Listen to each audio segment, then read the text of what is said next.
एक बार फिर से हमारे YouTube channel hashtag study with panda में आपका बहुत बहुत स्वागत है। तो आज सेकेंड चैप्टर का थर्ड पार्ट का थर्ड वीडियो, पेट्रोग्राद में फरवरी क्रांति, उसका थर्ड वीडियो।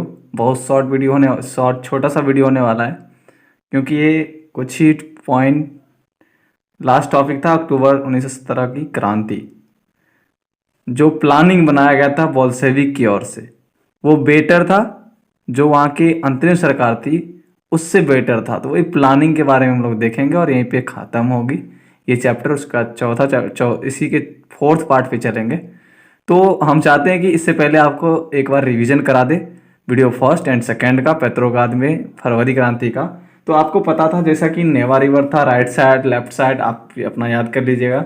लेफ्ट साइड में जो फैशनेबल एरियाज थी और राइट साइड में वर्कर्स फैक्ट्रीज थी। जो सिचुएशन था सिटीज़ का, वो फूड शॉर्टेज के कारण और बैड वेदर के कारण जो सिचुएशन जो था वहाँ का, वो शॉर्टेज हो गया था। वहाँ का फूड शॉर्टेज हो गया था और वहाँ का वेदर जो है बहुत ही ख़राब था, तो जिससे ऑफिस लोग समय से नहीं पहुँचते थे और जार ने ड्यूमा को समाप्त कर दिया था। ये सब चीज़ आपने देखा, ठीक है। और फर्स्ट वीडियो में आपको पता होगा कि 22 फरवरी के को दाएं तट पे फैक्ट्री के जितने भी होती है, सॉरी, तालाबंदी कर दिया जाता है और जितने भी कारखाना में हड़ताल होता है उसका नतीजा ज़्यादातर औरतें करती है। उसके बाद आपने देखा था कि सरकार ने कर्फ्यू लगा दिया था। जब मजदूर फैशनेबल रिहाई इलाकों में पहुंचती है तब सरकार क्या करती है, वो कर्फ्यू लगा देती है, ठीक है। उसके बाद क्या होता है, लोग पुनः 22 को तो चले जाते हैं, 22 फरवरी को, लेकिन 24-25 को फिर से एकत्रित होने लगते हैं, इकट्ठा होने लगते हैं, ठीक है। उसके बाद फिर से सरकार क्या करती है, पुलिस और घुड़सवार को, सैनिक को तैनात कर देती है, आंदोलनकारी को उस पर नजर रखने के लिए, ठीक है। जहां तक आपको फर्स्ट वीडियो में मैंने बताया था। और आपको पता है जैसे ही 24 और 25 तारीख को इकट्ठा होते हैं और 25 को राजा क्या करते हैं, ड्यूमा को समाप्त कर देते हैं। और इससे क्या होता है, पॉलिटिशियन भी इसका क्रिटिसाइज करने लगते हैं, ठीक है। जब सस्पेंड करते हैं किसको, ड्यूमा को। फिर 26 फरवरी क्या होता है, प्रदर्शनकारी बड़ी संख्या में बाएं तट पे इलाके में जमा होते हैं और 27 को वो क्या करते हैं, पुलिस मुख्यालय पे हमला बोल देते हैं और रोटी दो का और सही तनख्वाह देने का मांग और काम के घंटों का कमी करने की मांग रखते हैं। ये सब होता है 27 फरवरी को। फिर क्या होता है, उस पर नियंत्रण करने के लिए घुड़सवार सैनिक को भेजा जाता है, तैनात कर दिया जाता है। लेकिन जब कहा जाता है कि आप फायरिंग करो, गोली चलाओ, चाहे कुछ भी करो, कंट्रोल करो, तो घुड़सवार सैनिक के कुछ ऐसे ही प्रदर्शनकारी पे गोली चलाना मना कर देते हैं, ठीक है। फिर क्या होता है, गुस्साए हुए जो सिपाही होते हैं वो अपने अफसर पे ही गोली चलाना शुरू कर देते हैं। ये सब हमने फर्स्ट वीडियो में देखा था। और फर्स्ट वीडियो में हमने देखा था कि सिपाही और प्रदर्शनकारी सब मिलकर क्या करने लगते हैं, सोवियत यानी कि परिषद का गठन करने लगते हैं, ठीक है। और सोवियत और परिषद का जहां तक बात है, तो उसी में जितना भी सोवियत है उसमें से प्रतिनिधि मंडल बनकर जार के पास आता है और वहां पे बोलता है कि आप सिंहासन को छोड़ दो, राजगद्दी छोड़ दो, यानी कि सिंहासन छोड़ो, अब जनता आ रही है। उसके बाद 2 मार्च को वो क्या करते हैं, राजगद्दी छोड़ देते हैं। जो जार होते हैं वो राजगद्दी छोड़ देते हैं। और फिर क्या होता है कि सोवियत और ड्यूमा के जो नेता हैं वो देश को चलाने के लिए अंतिम सरकार बनाती है और चुनाव जो होता है वहाँ सार्वभौमिक वैश्य मताधिकार के अकॉर्डिंग चुनाव होता है। अंततः 1917 में क्या होता है, राजशाही जो होती है वो खत्म हो जाती है और आंतरिक सरकार वहाँ पे शासन करती है। हमने ये फर्स्ट वीडियो में देखा था। अब हम समझेंगे ये छोटा छोटा, मैं बहुत फास्ट चल रहा हूँ इसीलिए, ताकि आपको रिवीजन करा दूं बस, ठीक है। उसके बाद सेकेंड वीडियो हमने पढ़ा था फरवरी के बाद जो भी घटनाएं हुई थी। तब जब अंतरिम सरकार आती है, जो रिस्ट्रिक्शन होती है, जो मीटिंग पे, पब्लिक मीटिंग पे रिस्ट्रिक्शन होते हैं, जो एसोसिएशन बनाने पे रिस्ट्रिक्शन होते हैं, उसे हटा दिया जाता है पूर्णतः। और इसके कारण क्या होता है कि लगभग, कोई रूस की बात करें तो 500 से ज्यादा सोवियत बन जाते हैं। सभी संगठन के अलग अलग सोवियत सोवियत यानी क्या, संगठन बनने लगते हैं। यानी कोई फैक्ट्री के अलग संगठन बने, कोई फैक्ट्री के अलग, इन से कम से कम 1917। फिर उसके बाद 1917 अप्रैल में आ जाते हैं कौन, व्लादिमीर लेनिन, क्योंकि लेनिन बाहर रहते हैं। जार उसके विरुद्ध कहा है कि अगर लेनिन कहीं पकड़ाए तो जेल में डाल दो, इसीलिए वो बाहर रहते थे। जब जार अपना पद छोड़ता है, राजगद्दी छोड़ता है, तब 1917 में, अप्रैल 1917 में व्लादिमीर लेनिन कहाँ आते हैं, रूस आते हैं। और उनका कहना होता है कि सत्ता जो अंतिम सरकार के हाथ में है, उसके बजाय किसके हाथ में होना चाहिए, सोवियतों के हाथ में होना चाहिए। उन्होंने अप्रैल 33 दिया। अप्रैल 33 में क्या था आपको पता ही होगा। अप्रैल 33 में उन्होंने 3 स्टेटमेंट दिया था कि युद्ध समाप्त कर दिया जाए, सारी जमीन किसानों के हाथ में बांट दिया जाए, बैंकों का निजीकरण कर दिया, सॉरी बैंकों को राष्ट्रीयकरण कर दिया जाए। इतना फास्ट रिवीजन कराने में थोड़ा प्रॉब्लम हो रहा है, ठीक है, मुझे जहां तक याद है वो बताता हूँ, ठीक है। उसके बाद क्या होता है, बोल्शेविक पार्टी का नाम बदलकर कम्युनिस्ट पार्टी कर दिया जाता है। क्यों किया था आपको बताया था मैंने, कार्ल मार्क्स की घटना के बारे में बताया था मैंने। और ये अप्रैल 33 से उनके जो भी सदस्य थे वो थोड़ा नाखुश भी रहे, क्योंकि वो कह रहे थे कि अभी सही टाइम नहीं है कि अंतिम सरकार को हटाया जाए और सोवियत के हाथ में सरकार सत्ता थमा दिया जाए, ये सही। लेकिन धीरे धीरे उनके जो भी सदस्य विरोध कर रहे थे, यानी बोल्शेविक के जो भी विरोध कर रहे थे इस अप्रैल 33 का, उन्हें बाद में समझ आता है नहीं, वो व्लादिमीर लेनिन का जो अप्रैल 33 था बिल्कुल सही था। सत्ता अंतिम सरकार के हाथ से कहाँ आना चाहिए था, वो सोवियत के हाथ में आना चाहिए था, ठीक है। आगे क्या होता है कि जब रिमूव कर दिया जाता है जो भी रिस्ट्रिक्शन होते हैं, तो फैक्ट्री कमेटियां बनने लगती है, विभिन्न तरह के ग्रुप बनने लगते हैं, और लगभग मैंने बताया था कि 500 सोवियत बनने लगते हैं। और वह अखिल रूसी सोवियत कांग्रेस का जब संगठन होता है, तब वहां पे अपने प्रतिनिधित्व भेजते हैं। और जो अंतिम सरकार होती है, इससे चिंता बढ़ने लगता है कि बोल्शेविक का जो प्रभाव है वो बढ़ रहा है, बोल्शेविक के कार्यकर्ता बढ़ रहे हैं, प्रतिनिधि बढ़ रहे हैं। इन सब को देखते हुए जो अंतिम सरकार है उन्होंने क्रूरता अपनाई। क्रूरता अपनाकर, यानी कि राजा का जो रूल था वैसा अपनाने लगे वो रूल। कौन, अंतरिम सरकार, जिसमें पुलिस कर्मी ज्यादा इफेक्टिव थे, उद्योगपति इफेक्टिव थे, ठीक है।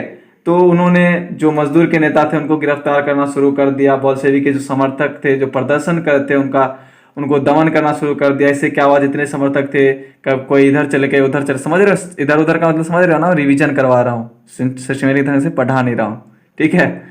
तो कोई इधर उधर जाने का मतलब है कोई मर गए तो कोई भाग गए, यानी क्रांति करना, प्रदर्शन करना छोड़ दिए।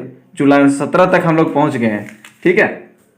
उसके बाद क्या होता है, जो गांव में होता है, गांव में और कंट्री के साइड में देखेंगे, गांव में क्या होता है, वहां पे जो भी समाज सेवी क्रांतिकारी होते हैं, ठीक है, सामाजिक क्रांतिकारी जो किसान होते हैं, उन्होंने लीडर को प्रेस करना शुरू कर दिया कि फिर से भूमि का रीडिस्ट्रीब्यूशन किया जाए, ठीक है। इसके लिए फिर से भूमि समितियां बनाती है। लेकिन बाद में जुलाई से सितंबर के बीच अगर बात करें तो बहुत सारे जमीन पे कब्जा कर लेते हैं सामाजिक क्रांतिकारी और किसान।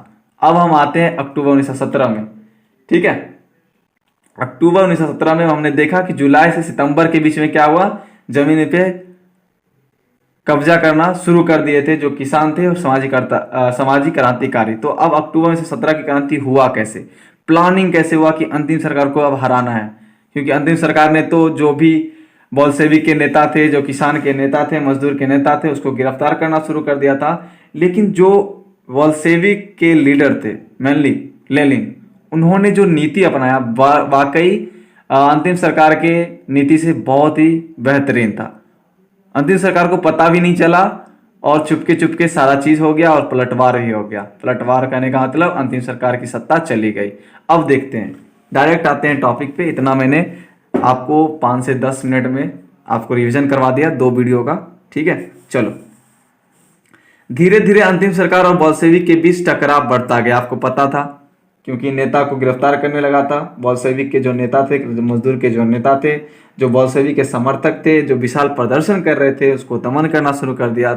तो अगर आप किसी को दमन करेंगे, क्योंकि आप सरकार हैं, सोवियत ने सबसे आगे बढ़ा था क्रांति लाने के लिए, और बाद में जो उद्योगपति इसमें शामिल हुए, जो सैनिक शामिल हुए, वो अंतिम सरकार बन के बैठ गए। लेकिन सोवियत को कुछ नहीं मिला, ठीक है। अब धीरे धीरे क्या होने लगा, बोल्शेविक और अंतिम सरकार के बीच में क्या होगा, टकराव बढ़ने लगा। लेकिन नहीं हुआ है, लेनिन, ठीक है। लेनिन को क्या डर लग रहा था कि अंतिम सरकार द्वारा तानाशाही ना थोप दी जाए, उससे पहले क्रांति करना पड़ेगा और प्रोविजनल गवर्नमेंट को हटाना। प्रोविजनल गवर्नमेंट मतलब अंतिम सरकार को। लेनिन को डर लगा था कि कहीं अंतिम सरकार जो है तानाशाही ना थोप दे और तानाशाही थोपने से पहले हमें क्या करना पड़ेगा, क्रांति करना पड़ेगा और पलटवार करना पड़ेगा। जो अंतिम सरकार के हाथ में सत्ता है वो कहाँ किसको देना पड़ेगा, वो सोवियत संघ के हाथ, सोवियतों के हाथ में देना पड़ेगा। नहीं तो अगर तानाशाही थोप देते हैं तो इम्पॉसिबल हो जाएगा क्रांति करना और सत्ता को पलटवार करना। ठीक है, नेक्स्ट, सभी बॉल्शेविक सपोर्टर्स जितने भी थे इकट्ठा होकर अंतिम सरकार के विरुद्ध योजना यानी कि प्लानिंग बनाना शुरू कर दिया। अब प्लानिंग इतना सटीक ढंग से करता है कि वह सफल हो जाते हैं। लेनिन ने 16 अक्टूबर 1917 को पेट्रोग्राद सोवियत, आपको पता होगा पेट्रोग्राद सोवियत, पता है पेट्रोग्राद सोवियत जो बनाया गया था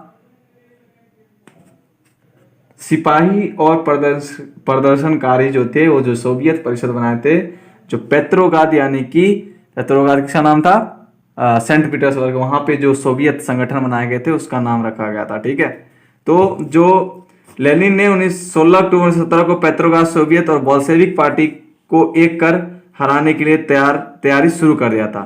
जो संगठन थे, जो सोवियत थे, जो पेट्रोग्राद में सोवियत बनाए गए थे मजदूरों के द्वारा, बोल्शेविक पार्टी उसको इकट्ठा कर जो अंतिम सरकार है उसको हराने की तैयारी शुरू कर दी 16 अक्टूबर 1917 को। ठीक है, आगे पढ़ते हैं। अब देखो यहां पे जो अंतिम सरकार है उसमें ज्यादा डोमिनेशन उद्योगपति और सैनिक का है। तो सैनिक का क्या रूल रेगुलेशन है, क्या फंडा है, किस तरह से वो सत्ता चला रहे हैं, वो चीज किसको पता अच्छे से होगा, वो सैनिक को ही पता होगा। इसीलिए इस सत्ता को पलटवार करने के लिए एक संगठन में आता है जिसका नेतृत्व एक सैनिक ही करते हैं, जनरल करते हैं, जो आप पढ़ेंगे इस लाइन में। सत्ता प्राप्ति के लिए सोवियत की ओर से एक सैनिक क्रांतिकारी समिति का गठन किया गया था। कुछ सैनिक थे जो अंतिम सरकार का सपोर्ट करते थे, कुछ बोल्शेविक का करते थे। तो जो बोल्शेविक का सपोर्ट करते थे उन सैनिकों का एक संगठन समिति बनाया गया जिसका नेतृत्व लिगोन ट्रस्टकी ने किया। ठीक है, जो कि मिलिट्री जनरल थे। ठीक है, ये अच्छे तरीके से जानते थे कि अंतिम सरकार को किस तरह हराया जा सकता है, सत्ता पलटवार किया सकता है। क्योंकि जो अंतिम सरकार था आपको मैंने बताया था कि उसमें ज्यादातर सैनिक का डोमिनेशन था और उद्योगपतियों का। ठीक है, तो चलते हैं आगे नेक्स्ट पेज में, और ये लास्ट पेज होगा। अब आप इस पेज को डायरेक्ट कॉपी एंड पेस्ट नहीं करेंगे, पहले समझेंगे। आप ये जो देख रहे हैं ब्रैकेट, ये सरकार के द्वारा उठाया गया स्टेप है, और ये बोल्शेविक खेमा जो सत्ता पलटवार करना चाहती है उसके द्वारा उठाया गया स्टेप है। तो 24 अक्टूबर को विरोध शुरू हो जाता है। अब क्या होता है इसमें, स्टेप बाय स्टेप हम देखेंगे। सैनिक क्रांतिकारी समिति जिसका नेतृत्व कौन कर रहे थे, ट्रस्ट की कर रहे थे, मिलिट्री रेवोल्यूशनरी कमेटी ने सरकारी ऑफिसर और मंत्री को बंदी बना लिया चुपके से। ठीक है, नदी के सहारे कह सकते हो, समुद्र के सहारे, जैसे भी जाना था वो नेवा रिवर के सहारे गया, और जो सरकारी ऑफिसर थे, जो मंत्री थे, उसको बंदी बना लिया। कौन, सैनिक क्रांतिकारी समिति जो बनाया गया था वो। ठीक है, अब देखो उस समय प्रधानमंत्री थे केरेंस्की। कौन थे, केरेंस्की। अब ये क्या करते हैं, प्रधानमंत्री जो केरेंस्की थे वो सैनिक टुकड़ियों को इकट्ठा करना शुरू कर देते हैं। उसके बाद क्या आता है, अरोरा नामक एक युद्ध तोप है। ठीक है, उससे क्या होता है, विंटर प्लेस जो राजा का प्लेस था जहां पे अब अंतिम सरकार बैठती थी, उसे क्या किया गया, उस पर बमबारी किया गया। ठीक है, अरोरा नामक युद्ध तोप से क्या, युद्ध पोत से क्या किया गया, विंटर प्लेस पर बमबारी शुरू कर दिया गया। उसके विरुद्ध क्या करने लगा, इन दोनों स्टेटमेंट के विरुद्ध क्या किया सरकार ने, सैनिक टुकड़ियों को इकट्ठा करना शुरू कर दिया। ठीक है, अब क्या हुआ, सरकार के जो सैनिक थे 2 बोल्शेविक अखबारों के दफ्तर पर घेरा डाले। अब ये बोल्शेविक पे धावा बोल रहे हैं, और ये बोल्शेविक जो है सरकार के जो ऑफिसर हैं, जो मंत्री हैं, जो वहां पे वेंटर प्लेस है उस पे धावा बोल रही है सरकार बोल्शेविक पे। अब देखो शाम ढलते ढलते पूरा शहर क्रांतिकारी समिति के नियंत्रण में आ गया, क्योंकि जितने भी ऑफिसर हैं, जो भी सरकार के ऑफिसर थे अंतिम सरकार के, वो इनके अंतर्गत आ गए। बोल्शेविक के अंतर्गत जो बनाए गए थे सैनिक क्रांतिकारी समिति, उनके अंतर्गत, और उनके मंत्री भी। तो अब इनका क्या चारा चलेगा, कुछ नहीं चलेगा। अब कितना भी सैनिक संगठन तुम बना लो, आपका ऑफिसर नेतृत्व करने वाला ही गिरफ्तार हो गया, बंदी बना लिया गया, तो आप क्या कर सकते हैं, कुछ नहीं कर कुछ नहीं करेंगे, आत्मसमर्पण करेंगे आप। लास्ट ऑप्शन वही था। मंत्रियां भी आत्मसमर्पण कर दिए, ठीक है। जो भी मंत्री बंदी होने से बच गए थे अंततः वो भी आत्मसमर्पण कर दिए, नहीं तो वो भी ठोके जाते, ठीक है। अगर आप आत्मसमर्पण नहीं करोगे तो क्या होगा, आप पे बम फेंक दिया जाएगा, आपको गोली मार दिया जाएगा, कुछ भी किया जाएगा, ठीक है। तो इसीलिए जो भी मंत्री थे वो खुद बम बोल गए। बम बोलने का मतलब है साइलेंट, खुद ही वो आत्मसमर्पण कर दिए। किसको? बोल्शेविक खेमा को के नेतृत्व में जो बनाया गया था सैनिक क्रांतिकारी समिति, ठीक है। और जो टेलीफोन और टेलीग्राफ दफ्तर था उस पर नियंत्रण प्राप्त कर लिया गया। किसके द्वारा? सरकार के द्वारा। लेकिन फिर भी शाम ढलते ढलते क्या हो गया, क्रांतिकारी समिति जो थी उसके नेतृत्व में पूरा शहर आ चुका था और मंत्री भी आत्मसमर्पण कर चुके थे। सभी सैनिक ठिकानों पर नियंत्रण कर लिया गया। किसके द्वारा? बोल्शेविक खेमा के द्वारा। बोल्शेविक खेमा कहो या सैनिक क्रांतिकारी समिति कहो। अब इसी के तहत क्या होता है, अंततः बोल्शेविक के नेतृत्व में सोवियत के हाथ में आता है सत्ता और यहाँ से अंतिम सरकार की खात्मा होती है, खत्म होता है।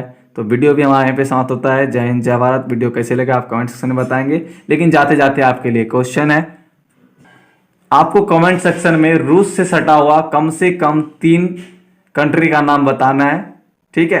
कमेंट सेक्शन में आपको बताना है रूस से सटा हुआ कम से कम 3 कंट्री, ठीक है। तो वीडियो में साथ करते हैं। जय हिंद, जय भारत। वीडियो को लाइक करें, सब्सक्राइब करें और अपने दोस्तों के साथ जरूर शेयर करें।